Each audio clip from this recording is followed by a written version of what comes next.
How many of you have never seen me before $6? So that's philosophy number one. Wait for the government to change the minimum wage. You say, well, that might take too long. Is there another philosophy? And the answer is yes. Okay. Here's the second philosophy. Wait for the company to pay you $6 an hour. Right? You get a review how often? Every 6 months, let's say. You missed it. You waited a year. Maybe you didn't make it then. You say, wow, no telling how long. If you've got 1,000 people with you, maybe you could force the company to change it from 5 to 6 if there were enough of you that said, we will not work, we demand $6, or we will not work. By yourself, not a good philosophy. Together with others, it could work. Right? Here's what we call this, the philosophy of demand. I demand more money. Alone, too risky. Together, maybe you could get some progress. So now we've covered 3 philosophies. Number 1, wait for the government. Number 2, wait for the company. Number 3, the philosophy of demand, which is a bit risky. Here's the problem with the philosophy of demand. You can't get rich. If people only understood, starting at the lower end of the economic scale, that you cannot get rich by demand. Okay. Now someone says, well, in America, how could you become wealthy? And the answer is to develop a new philosophy. And let me give you that. It might be the best I've got for the whole day. It's called the philosophy of performance. The philosophy of performance. I will perform so well, it would be embarrassing for the company not to pay me $6. Then I would perform so well, it would be embarrassing for the company not to pay me $8 an hour, $10 an hour, $20 an hour. So now we've got several philosophies going, and if you want to change your economic future, it starts with your personal philosophy. Okay. Now, here's what's interesting in America. I'm sure all of us can think of someone who makes $5 an hour getting started. Can anybody in the audience think of someone who makes $50 an hour? Do you happen to know anyone that makes $50 an hour? Anybody know somebody that makes about that much money? So jot this down now, because you've got to teach it to the children, because they're not teaching this in the ordinary schools. It's possible in America to multiply your income by 10. If you take nothing else home economically to pass on to your children or to someone else, just take that phrase home. Jim Rohn taught us it's possible in America to multiply your income by 10. It's possible. If kids knew it was possible, do you think they would ask, how can you do that?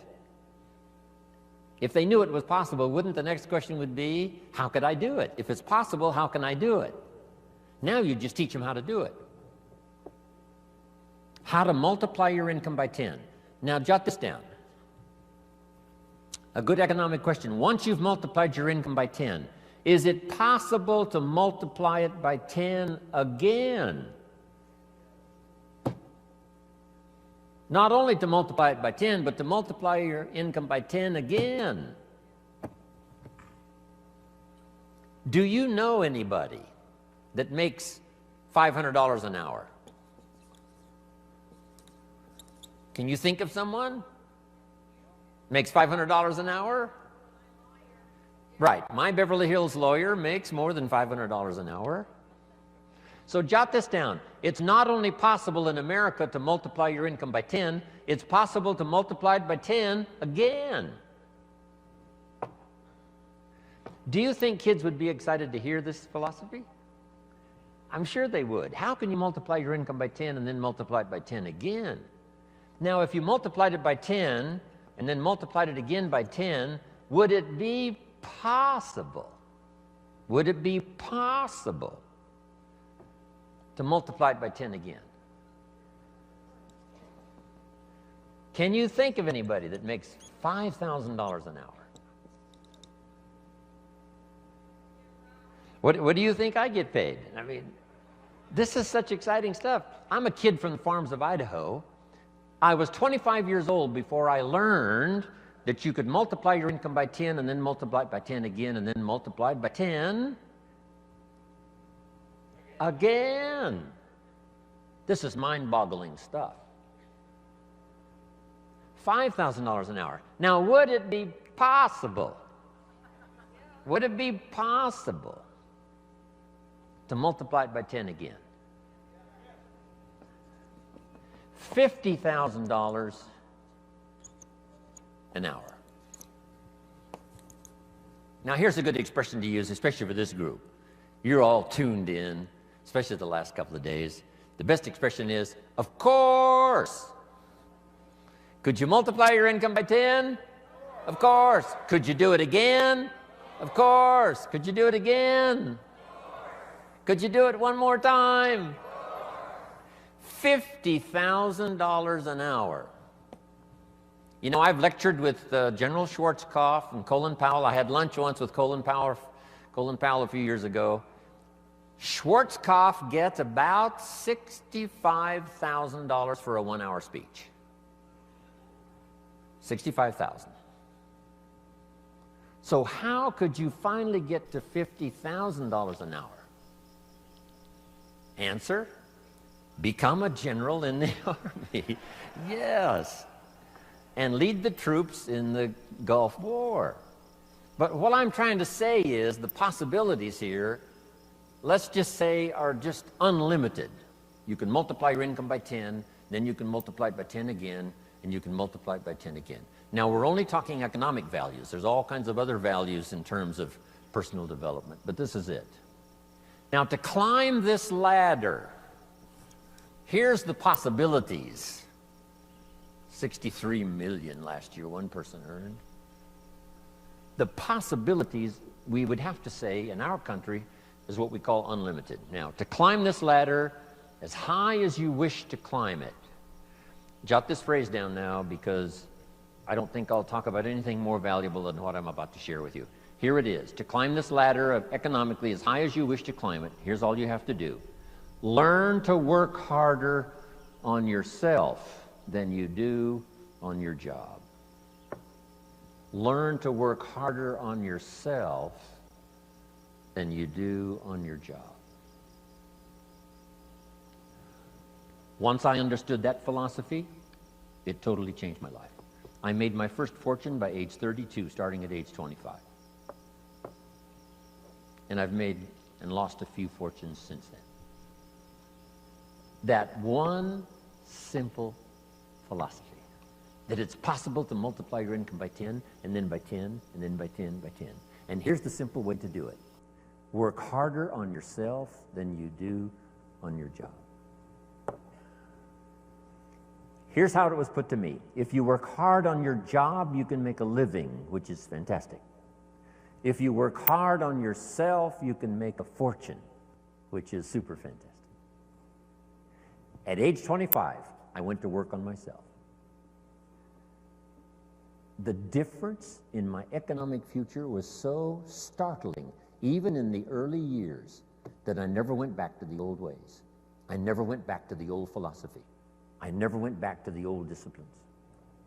I accepted the new ones, and it changed my life forever. Unbelievable. Here it is in philosophical terms. Just jot this phrase down. This is a good one. Success is something you attract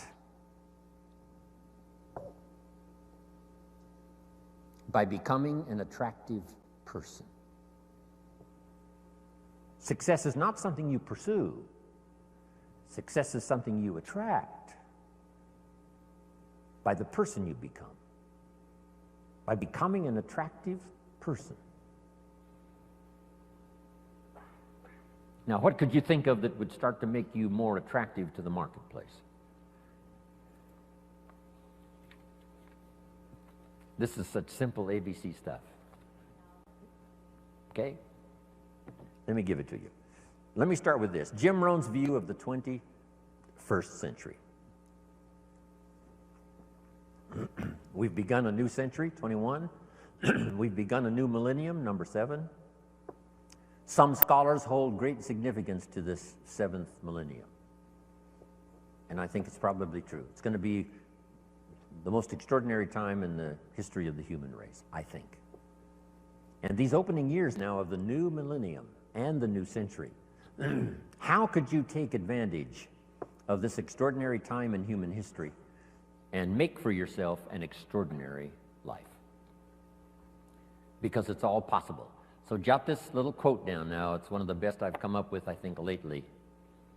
And I'll just quote it slowly so you can jot it down and take it home. Here it is. From testimonials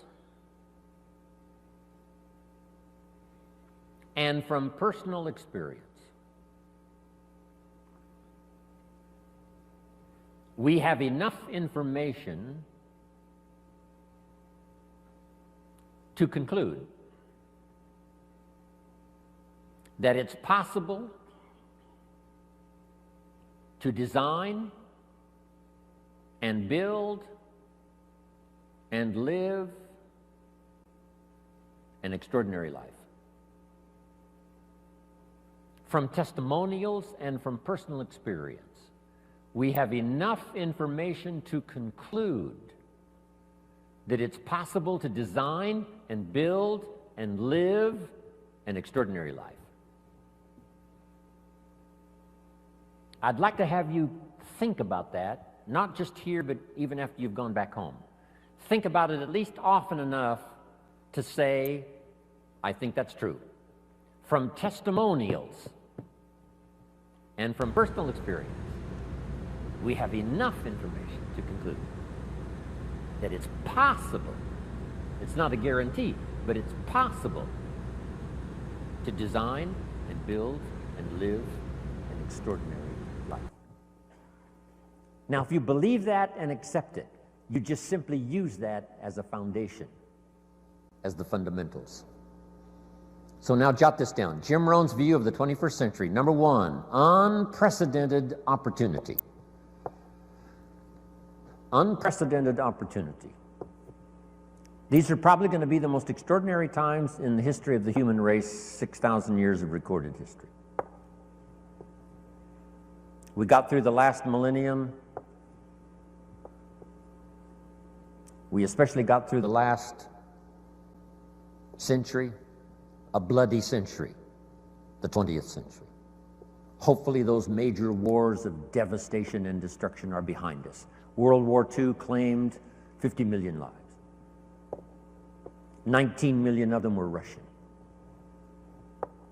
The devastation of the 20th century was unparalleled and unprecedented. The savagery was unbelievable. The Holocaust was insanity of the most unbelievable kind. Hopefully that is in the century past. And that we have a new chance in a new century to build a new world and a new country and a new future. With all of the challenges. With Saddam Hussein, with the terrorists, and all the rest.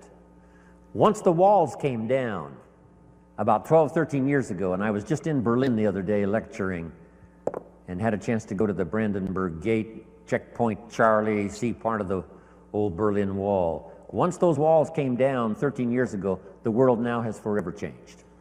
Because here's how the history of the human race reads. Opportunity mixed with difficulty.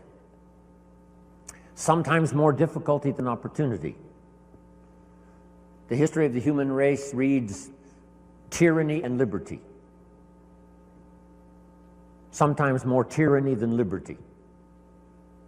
But now the world has totally changed. Since communism is on the run, the dictators, most of them are all gone. When I used to lecture years ago in South America, every country had a dictator. Now they're all gone. Castro and a few are left, but that's it. And they will soon all be gone.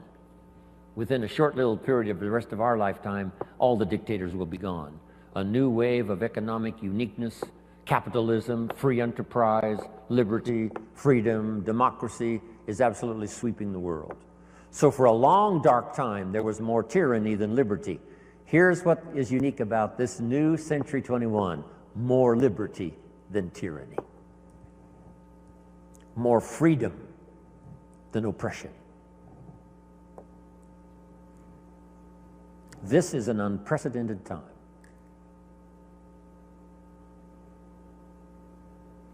Unbelievable opportunity. We have the technology to accomplish the most incredible things. We pick up a telephone now and talk to somebody on the other side of the world with ease. It's incredible. We fly, we've got transportation. I get on an airplane, 13 hours later I'm in Hong Kong. 5 meals, 3 movies, and you're there. I mean, it's unbelievable. I leave at 7:30 this evening to fly all night to Orlando to speak to another group tomorrow in Orlando. It's amazing. With the jets, you can cover the world. I fly the Concorde, 3 hours London, New York. If you fly the Concorde, you can see 2 sunsets in one day. If you're in London when the sun goes down, you fly the Concorde to New York, you watch the sun go down for the second time. I told the group at our little breakfast meeting this morning, if you fly the Concorde due west, the sun comes up in the west. If you haven't tried that, you must try it. On the Concorde, you meet unique people. I met Henry Kissinger on the Concorde. Henry said, I had breakfast in Paris, I'm having lunch here in London, I'm having dinner tonight in New York. If you fly the Concorde. Before his accident, I met Christopher Reeves a couple of times on the Concorde. Said to my business partner, we're going to be okay, Superman's on this plane.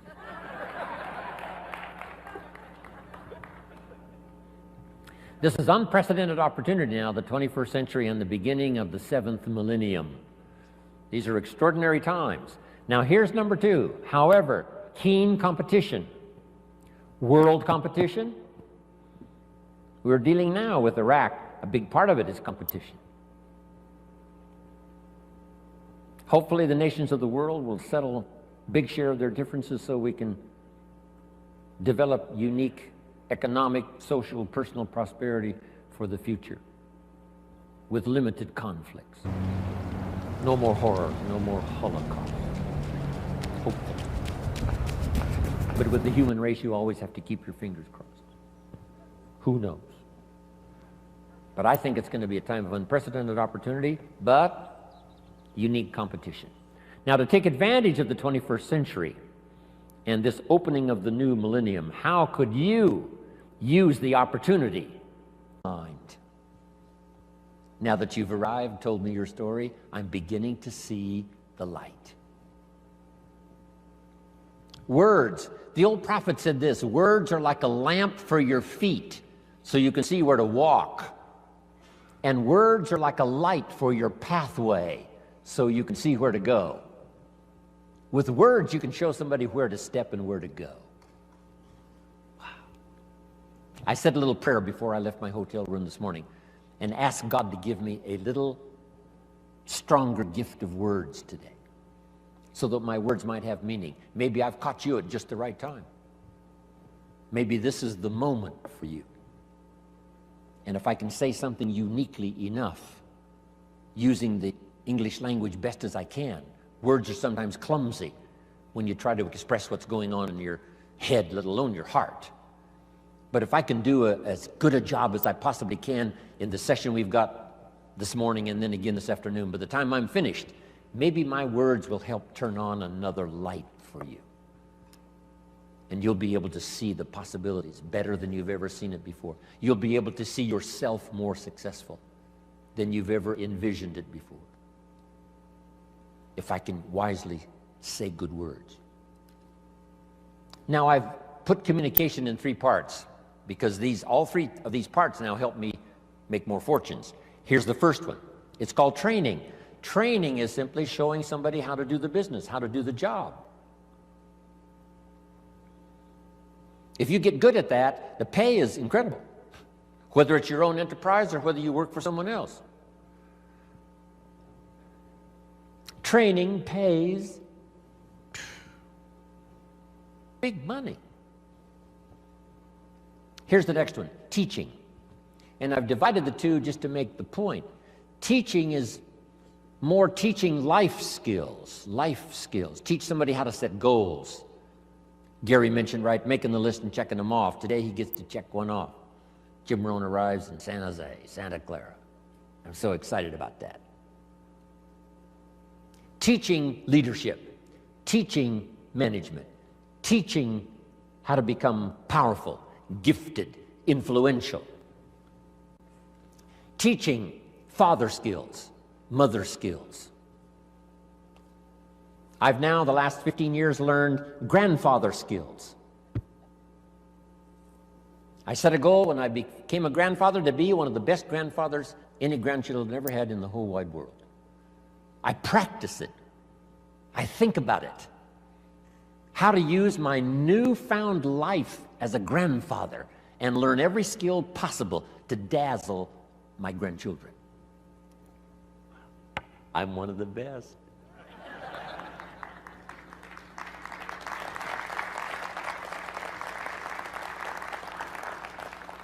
So teach people how to be good fathers, good grandfathers, good mothers, good leaders in the community.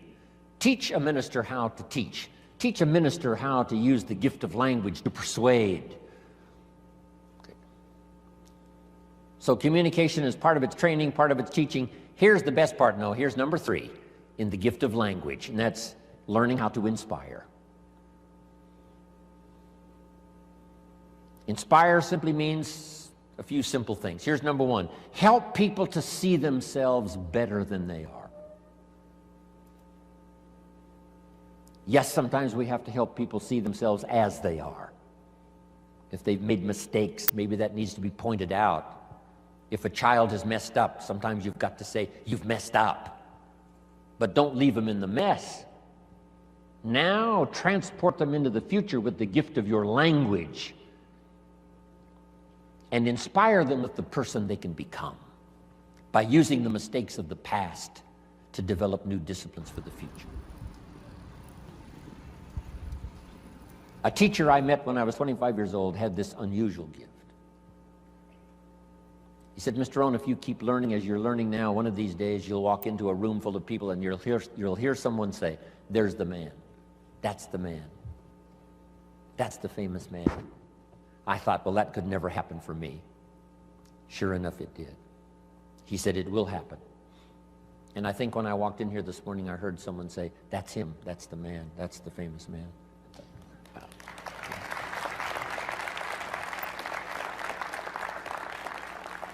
You must transport your children into the future. Yes, you have to take them back to review their mistakes, but don't leave them there.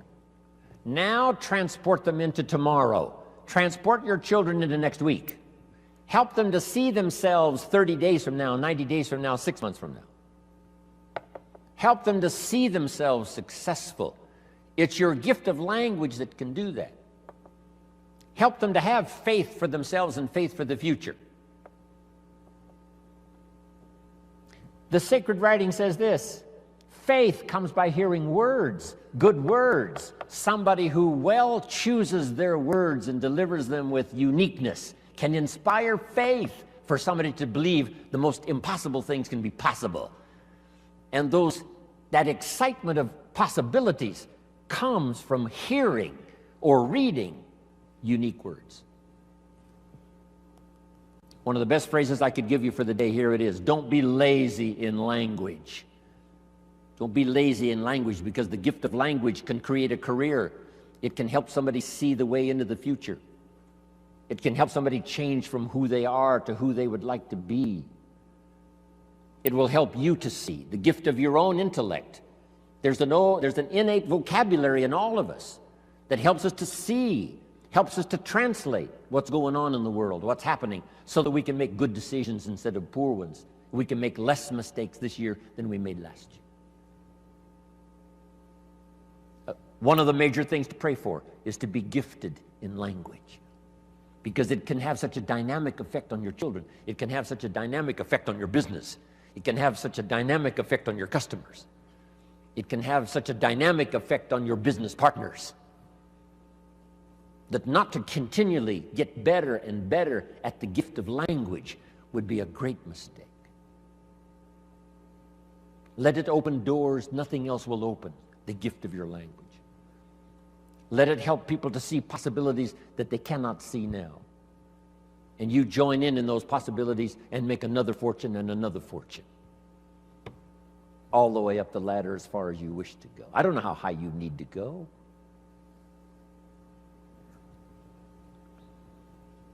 What were the instructions given to the first couple after the garden experience, Adam and Eve, according to the storyteller?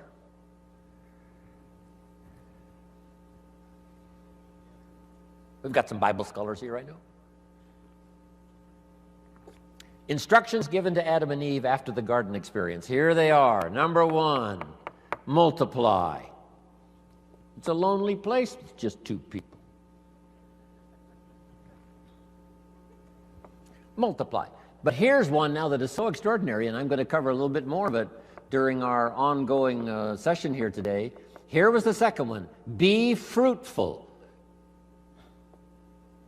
Be fruitful. Kind of an interesting phrase. When I lecture in other countries, sometimes it's difficult to find the right translation for be fruitful. Here's what I think fruitful means. Be productive. The example might be a tree, a fruit tree. Plant a fruit tree. Now, why do that? It's very simple. Teach it to your children. Number one, to survive. The first instinct is to survive.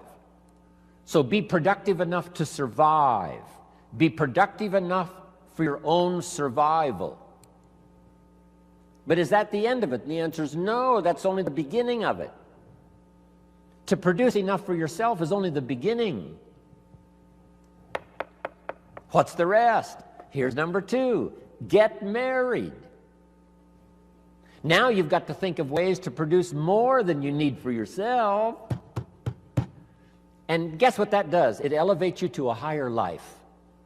If you want to live this higher life of a companion, a wife, getting married, see, that now changes the dynamics of your future.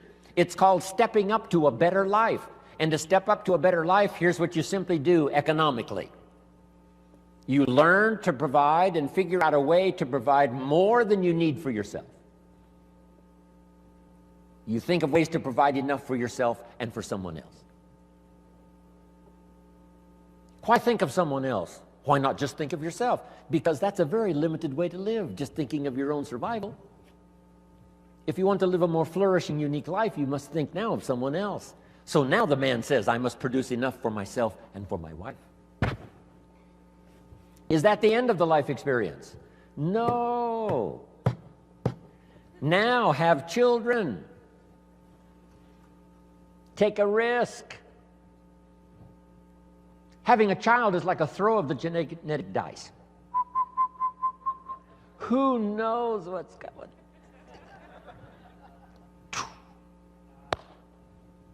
See what happens. But now a man who now wants the experience of having children must now think of ways to produce enough for himself and for his family. Someone says, why do that? Why not just take care of yourself? Because that's such a beginning way to live. Survival is okay, but it's not the good life. Now take it a step further. Jot this one down. A man now figures out, because he's learned now, he's experienced, and he understands what life is all about. Now he figures out how to produce more than he needs for himself and for his family. Just jot the word down, more. Keep thinking more. How could I produce more than I need for myself and for my family? Someone says, why do that? And the answer is to live a higher life, because now you can be generous. Now you can support worthy projects. Is that it? No. Here's the next one. To produce much more than you need for yourself and for your family. Someone says, why do that? And the answer is to live this higher life.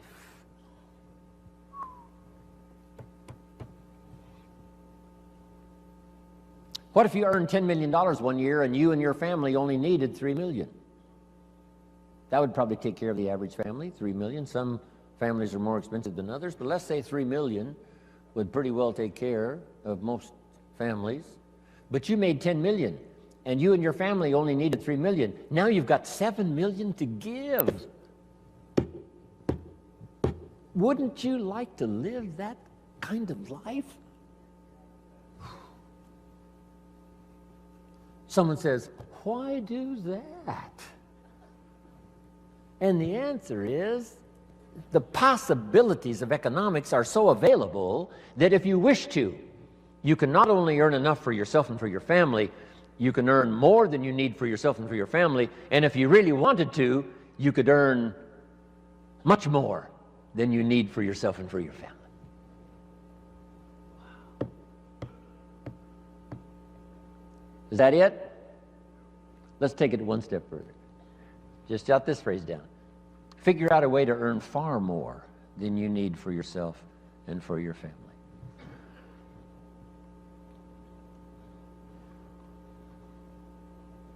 Gary talked about Mark Hughes. I met Mark when he was 19. I still do a lot of work for Herbalife around the world. He started this little company when he was 22, 23, called Herbalife. And he died just a couple of years ago. Mark Hughes, age 44. Guess what he left? Number one, a company worth $680 million, according to the new investors. Here's what he left his son, $350 million. Estimated wealth he created for those who worked for him during the 20 years he was alive, about $3.5 billion. Imagine having the zest and having the wish and having the desire to create billions in wealth, not just for yourself, but for others. 350 million, nice little nest egg for your son. Somebody says, why do that? Can you think of the best answer ever? Jot this phrase down. Why not? Right? What else are you going to do? Just hang in there until the bitter end? No. Why not see how far up this economic ladder you can possibly go to see if you can't live an extraordinary life? Not just an ordinary life. That's okay. Survival, that's okay. You and your family, that's okay. But if you could think larger than that, so that you really go to work on seeing who you could become in terms of influence, in terms of productivity, in terms of living the little phrase I give you called an extraordinary life. Ordinary would be okay. Extraordinary would be the best. Isn't this good stuff? Couldn't wait to get here and tell you about it.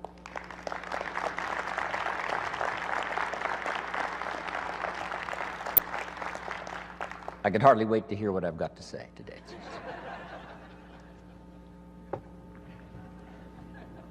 Okay, so number one, to take advantage of the 21st century, make sure I'm on track here.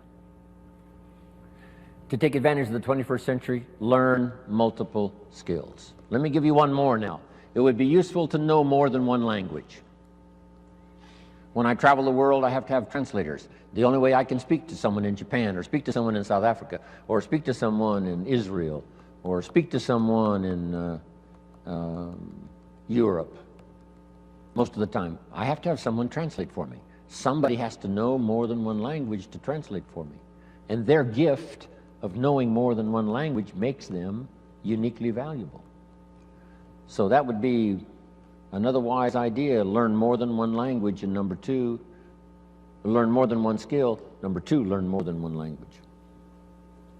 When I was growing up, my father spoke German. He was German, but he never taught me German. I could have learned it. My mother was English, but she spoke French, but she never taught me the French. When I was growing up, they said, you know, leave the old world languages behind. This is America now, English, English, English. Now we know much better. My parents, I could have learned 3 languages as easy as one growing up. So, if you think the time has passed for you to learn that second, third language, make this note now. It's one of the best for the day. Give it as a gift to your children. Encourage them to learn the second, third language, as many as they can learn. I asked a teacher one time, how many languages can a child learn? And she said, as many as you will teach them. They don't lack curiosity, they don't lack capacity, they only lack a teacher. Don't let your child develop 10% of what they're capable of.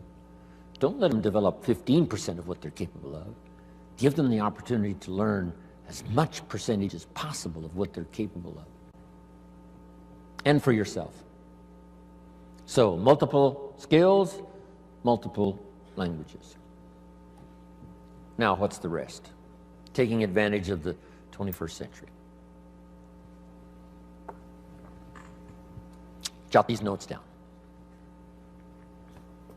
Have you got this? Don't want to erase it if you haven't got it.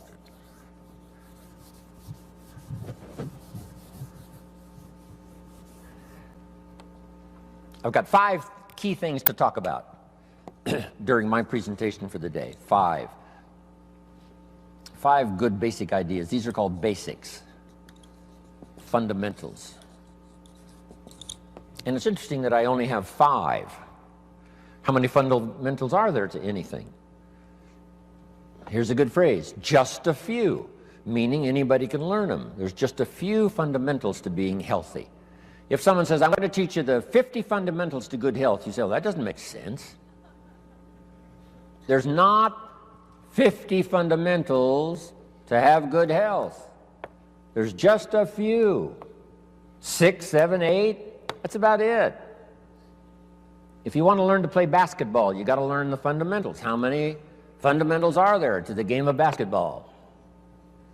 Just a few. 5, 6, if you become extremely gifted, maybe 7, 8, that's it. That's it. Now here's what's interesting also about fundamentals and basics. There's no new ones.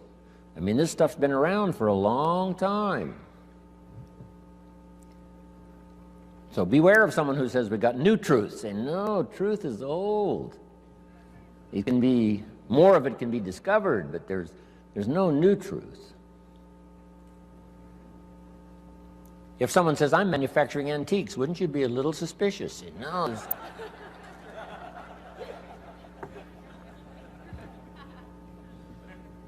So, skills and fundamentals are like antiques. They've been around forever. The law of averages I teach in one of my seminars. The law of averages. Here's what it says. If you do something often enough, you'll soon have a ratio of results. If you do something often enough, you'll soon have a ratio of results. If at first you talk to 10 people, get 1 to say yes. That means you're getting 1 out of 10. Talk to 10 more, get another one. Talk to 10 more, get another one. Talk to 10 more, get 2 instead of 1. Why is that? You're getting better. The law of averages works for anyone. One we've learned for a long time. Here it is. It doesn't ever change. Whether it's a church or a business, 20% of the people do 80%, 80% do 20%.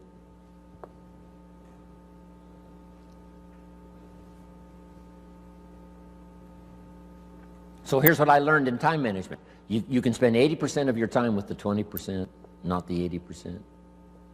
You spend 20% of your time with the 80%, 80% of your time with the 20%. You just have to learn. And these fundamentals now have been around for a long, long time. The 80-20 rule.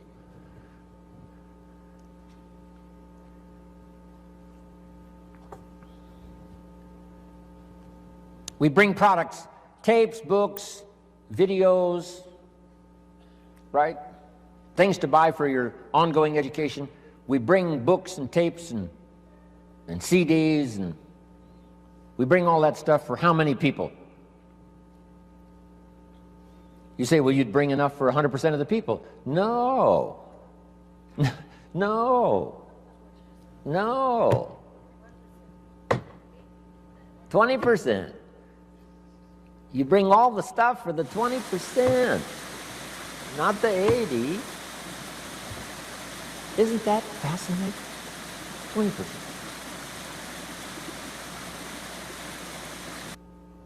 It's fascinating, people's different reaction to the same presentation. Someone walks out of my seminar and says, wow, I'm going to go change my life. Someone else walks out and says, oh, I've heard all this stuff before. Same seminar. It said the first day the Christian church was started, first day, the speaker, Peter, got up gave this classic presentation to a multitude, vast number of people. And what was interesting was when he finished, the reaction to his presentation. It said some of the, I think there were thousands. It said some of them laughed at him. And I thought, why would they laugh? He seemed sincere to me. And it said some of them mocked him. And I thought, why would they do that? And I found out they're the mockers. That's what they're supposed to do. And the laughers are supposed to laugh. It said some that heard this magnificent presentation didn't know what was going on. And they're easy to spot. They're usually saying, what's going on, right? I mean, they don't know what's happening. But then it says this, some that heard believed. And the number that believed was about 3,000. Didn't give us the total, but out of the total, 3,000 said, hey, this is good enough to follow. So that's life. Once you learn the percentages, right? It's called the law of averages. It's one of the best studies. It's in some of my CDs and presentations. But now, let's talk about the fundamentals of life, the fundamentals of success. There's just a few. They're basic. It's like ABCs, which I deal with primarily, ABCs. So let's go through them. Here's number one. We've talked a little bit about it by way of introductory. It's called, one, your personal philosophy.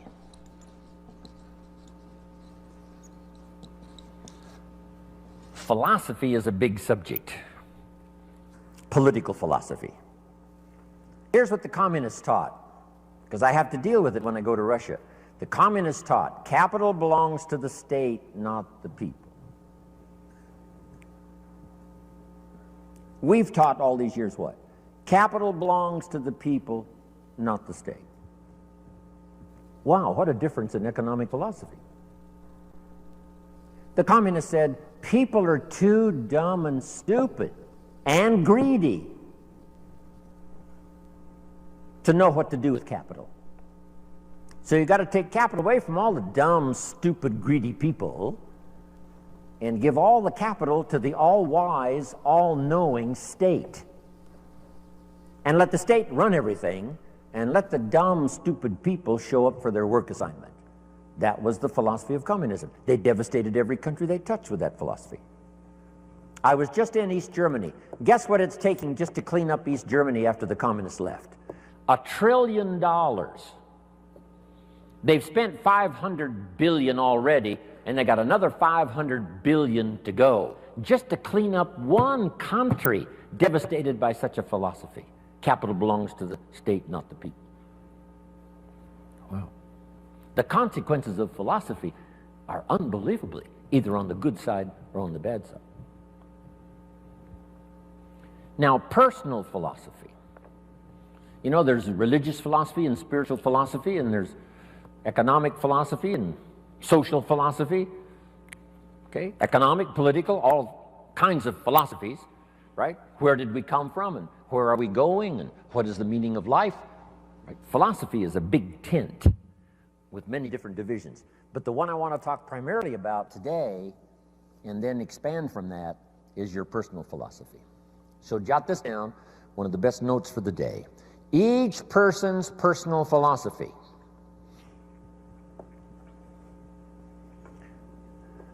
is the greatest determining factor in how your life works out. Each person's personal philosophy is the greatest determining factor in how your life works out. Your economic life, your personal life, your social life, your spiritual life. All starts with the conclusions you've made in your personal philosophy. We gave the example earlier on economics. There's 3 or 4 different philosophies to choose from in your economic future. Now make this note. Personal philosophy is like a guidance system. A guidance system. And it has to start early. When a child goes to school, they've got to have a pretty good guidance system working. And this guidance system does just 2 things primarily. Here's number one. This guidance system helps you to see the dangers over here and try to minimize those or eliminate some of those. That's one of the first orders of human existence, is to learn early where the dangers are so they don't swallow you up, don't devastate you economically, socially, personally, or lose your life. Kids have to get this guidance system working early to spot the signals of the dangers that could wreck their chances to live a good life. Now, this guidance system also helps you to see over here the opportunities so that you could maximize those. So if you learn to minimize the dangers, maximize the opportunities within this working environment now, we call this working things out to live a good life. But you can't possibly live much of a good life if you don't keep learning where the dangers are so you can avoid those, and learn where the opportunities are so that you can maximize those. That's about as simple as I can put working on your personal philosophy.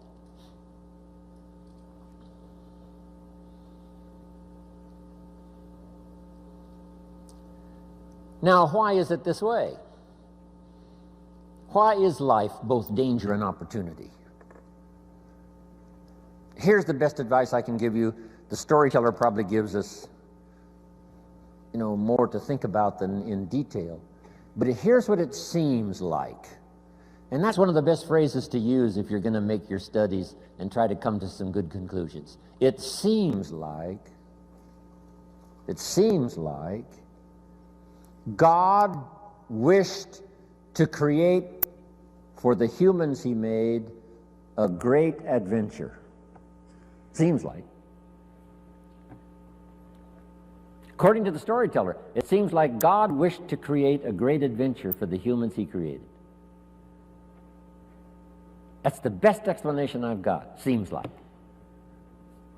And it seems like God's always wanted some kind of adventure. It said when he was alone in heaven, according to the storyteller, he created all these angels. That must have been fun. Doesn't say how long it took, doesn't say how many. But evidently, he sought adventure. Part of the adventure, I guess, in those early times before the creation, was in heaven with the angels he created. Now then, he also creates an angel that's the best and the brightest of the angels, called Lucifer. And so begins, according to the storyteller, one of the great adventures of all time. And along the way, the idea occurred to Lucifer that he could take over God's place, become God in his place. And he persuaded, according to the storyteller, he persuaded a third of the angels to go with him on this insurrection. So begins an unbelievable adventure. Seems like that's what God wishes, some great adventure. Not just sit up there and float around on a cloud. Create some angels, create Lucifer. Lucifer persuades a third of the angels to go with him in insurrection. Now they lose out, and uniquely enough, according to the storyteller, God doesn't kill them all. That would end the adventure. But rather cast them out of heaven down to earth. And so now continues this unique story of Lucifer and the third of the angels now cast to earth, creates another adventure. Interesting. The Bible is such a fascinating book, giving us seemingly, what God delights in, and seems like God delights in creating this unique adventure.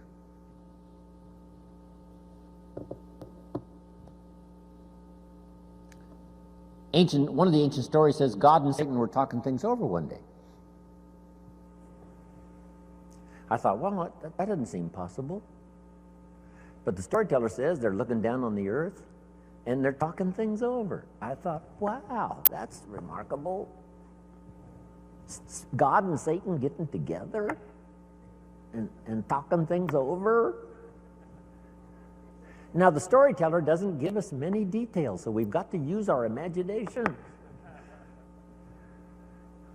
And on this particular occasion, God got to bragging on one of his favorite creation, his favorite persons, called Job.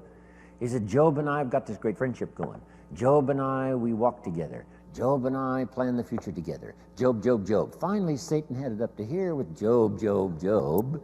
And he said, yeah, God, Job, you've got a wall built around him. I can't get to him. God said, well, what would you expect? He's my favorite person. Of course, I got a wall built around him.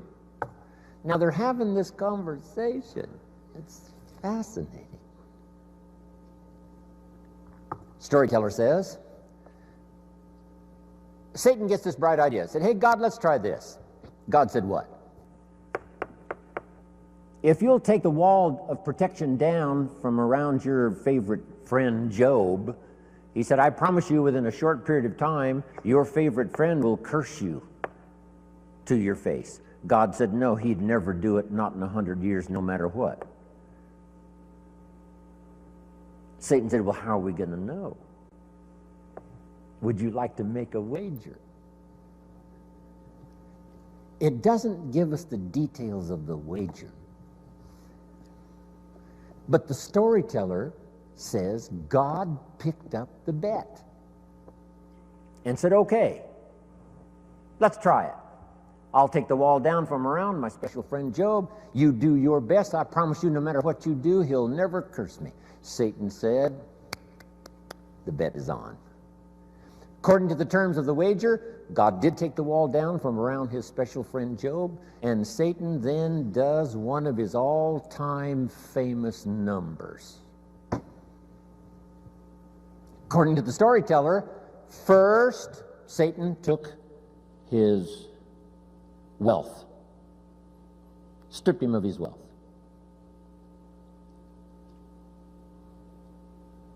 Satan said, that'll do it. Where's your friend God? He didn't curse God. Satan said, well, number two, took his health. Blow number two. Surely now he'll curse his friend God. No. Blow number three, and the worst, took his family.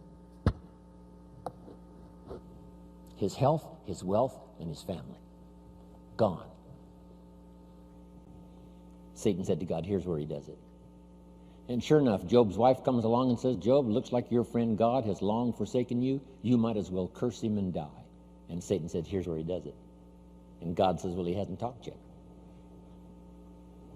And while they both listen, Job says, never would I curse my friend God no matter what happens. God said, I knew it. I knew it. And picked up the bet, whatever it was. Doesn't tell it. Isn't that a fascinating story? Now, I say all of that to illustrate this. It seems like God delights in great adventure. And the only way to have great adventure, it seems like, is to have both danger and opportunity, and us with the possibility of figuring it out. Jot this down. Now, it's a nice little list. On one from other people is to just pick up the signals. Part of it is by sight. Here's a good watchword for the 21st century. Pay attention. No use falling into the same trap somebody else fell into. No use living a mediocre life like somebody else has chosen. Take a look and say, is that what you really would like? Say, no. Here's somebody that never read the books, never made the changes. There was a class and they didn't take it, a skill and they never learned it, a discipline and they never tried it, and they blame the government and blame taxes and blame society and they blame circumstances and all the rest. They don't know. And the key is watch carefully. Don't you fall into that same trap. That's how we learn, from what we see. Here's next. If we learn from what we see, we put some of this on video so you can see it again and again and again. Next, you learn from what you hear. We put it on CDs so you can hear it and hear it, hear it. We don't ask you to come to just one seminar. We ask you to come and listen again, listen again. Here's what the early Christians were taught. Don't neglect the assembly. When we call an assembly, do your best to be there. Because you never know which of these assemblies is going to change your life forever. You'll never be the same again. And you can't pick the one that's going to totally change your life. You just have to do like all of you I know do. Consistently go, consistently go, consistently go, consistently take notes, consistently go to seminars and lectures and all of the rest, because some of them will be life-changing. Maybe this one will be for some of you. The time is right, the words are right, the ideas are right, the moment is here. We don't know. We just come as many times as we can, be affected by as much language as we can, and see what that'll do for our sight and our ambition, our willingness to develop skills, be a leader, influential. Here's the next one. Be a selective listener. Don't just load up on stuff that isn't going to count. We all need a little humor, but not that much. Life is a pretty sober place. It's life or death. It's success or failure. It's flourishing or mediocrity. This is a serious matter. So, make sure that what you listen to gives you the full range, a good diet of things to listen to. The positive, yes, but the negative also. We need to hear it from both sides. Okay. Years ago, I saw an advertisement once on Roseanne. Tune into Roseanne, white chicks talking trash. I thought, oh, America needs more of that. Now, you don't need much of that. White chicks talking trash.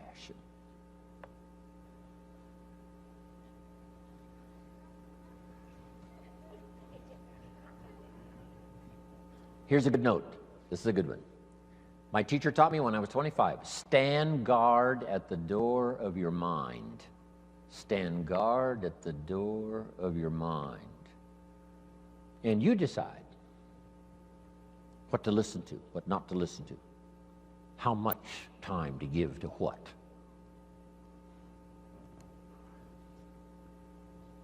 Now, the third one is important, and when we come back this afternoon, we'll continue it.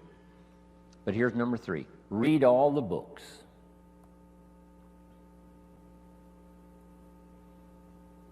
Now, there's millions of books, so you can't read all the books. But here's what I mean by read all the books. Read all the books you need to read to make your fortune, become powerful, influential, healthy, prosperous, aware, bright, helpful, partnership, father, mother, grandparent. Read all the books you need for your life to flourish and become the best it can possibly be during the course of your lifetime. Read all of those books. Don't be short on that list. My library certainly won't do it. I've only written 4 or 5 books. I'm working now on my 5th, I think it's my 5th book. It's going to be for teenagers and college kids. And I think the title is going to be, of course, kids should pay taxes. Of course. It's going to be an interesting book on capitalism, because I teach capitalism now in Russia in very simple form. I might give you a couple of notes on that when we return. I teach kids how to have 2 bicycles, one to ride and one to rent. I mean, it doesn't take long to get into business and make a profit. Here's what changed my life and helped me make my first fortune. Jot this down. The philosophy that helped me make my first fortune. Profits are better than wages. Once I understood that, it was hard to sleep nights the first year. Profits are better than wages. Wages make you a living, which is fine. Profits make you a fortune, which is super fine. And when I started at age 25, I started doing both. Making wages and making profits. Unbelievable. One simple philosophy changed my whole economic future. Profits are better than wages.